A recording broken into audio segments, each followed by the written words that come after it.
Sesungguhnya ketika Abdullah bin Umar, beliau meminta kepada istrinya, "Duhai istriku, tolong masakkan masakan yang lezat untukku."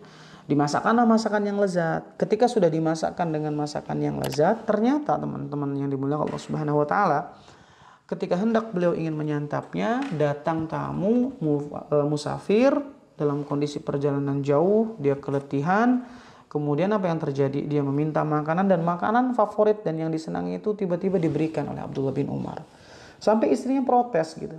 Istrinya bilang, "Wahai suamiku, bukankah ada makanan yang lain selain makanan tersebut? Kenapa engkau berikan?" Nah, ini jawaban indah dari seorang alimnya. Apa kata beliau? Kata seorang alim bernama Abdullah bin Umar, anaknya Umar bin Khattab, "Sesungguhnya Abdullah bin Umar menyukai makanan tersebut. Saya infakkan, saya sedekahkan sebab saya ingin mencicipinya nanti di surga Allah Subhanahu wa taala." Allahu Akbar. Jadi motivasi buat kita semua bahwa pertama, yang paling berhak menerima bantuan kita adalah karib kerabat kita yang fakir, yang miskin. Kemudian bersedekahlah dengan sedekah yang terbaik. Ini jangan sampai bersedekah atau berinfak dengan sesuatu yang kurang baik. Baju yang sudah tidak dipakai, dalam kondisi tidak layak pakai, baru disumbangkan. Infak nominal yang paling kecil yang diberikan. Tenaga yang paling lemas, yang paling lemah disumbangkan. Bukan, tapi yang terbaik. Karena siapapun kita hari ini yang ingin mendapatkan surprise dari Allah Subhanahu wa taala, ingat salah satu firman Allah Subhanahu wa taala, "A'udzu billahi minasy syaithanir rajim. Lan tanalul birra hatta tunfiqu mimma tuhibbun." Jadi kita itu nggak mungkin bisa mendapatkan kebaikan dari Allah Subhanahu wa taala hatta tunfiqu mimma tuhibbun, sampai kita berani mensedekahkan dan menginfakkan apa yang paling kita cintai. Masya Allah, apa yang paling kita cintai. Teman-teman hari ini pengen dapat surprise dari Allah. Dapat surprise dari Big Boss aja senangnya luar biasa ya.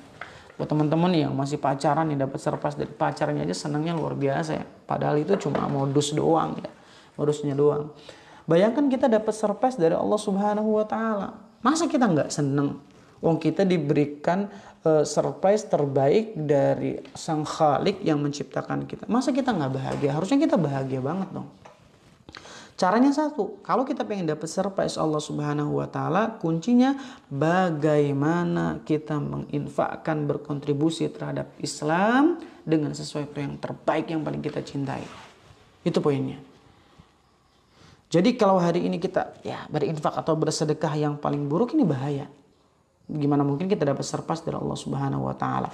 Dan ingat, mathalul ladzina yunfiquna amwalahum fi sabilillah, perumpamaan orang-orang yang menginfakkan hartanya di jalan Allah Subhanahu wa taala, kamathali habbatin ambatat sab'a sanabil fi kulli sumbulatin mi'atu habbah wallahu yudha'ifu liman yasha. Jadi kata Allah Subhanahu wa taala, perumpamaan orang-orang yang menginfakkan hartanya di jalan Allah Subhanahu wa taala seperti satu biji ditanam kemudian tumbuh 7 benih, dan setiap benih memiliki mi'atu habbah, tumbuh 100 biji lagi. Itu Masya Allah. Jadi nggak usah ragu terhadap kebaikan-kebaikan yang kita tanam hari ini. An ahsantum li anfusikum. Kalau kita baik sama seseorang, ya hakikatnya kita baik buat kita sendiri gitu. Jangan sampai kita jadi pribadi yang malah ketakutan betul ya. Ketakutan betul ketika kita ingin berinfak, ketika kita ingin bersedekah. Padahal kita tahu teman-teman yang dimuliakan Allah Subhanahu wa taala bahwa apa yang kita berikan untuk Islam itulah yang akan kita dapatkan dan kita petik nanti di indahnya surga Allah Subhanahu wa taala.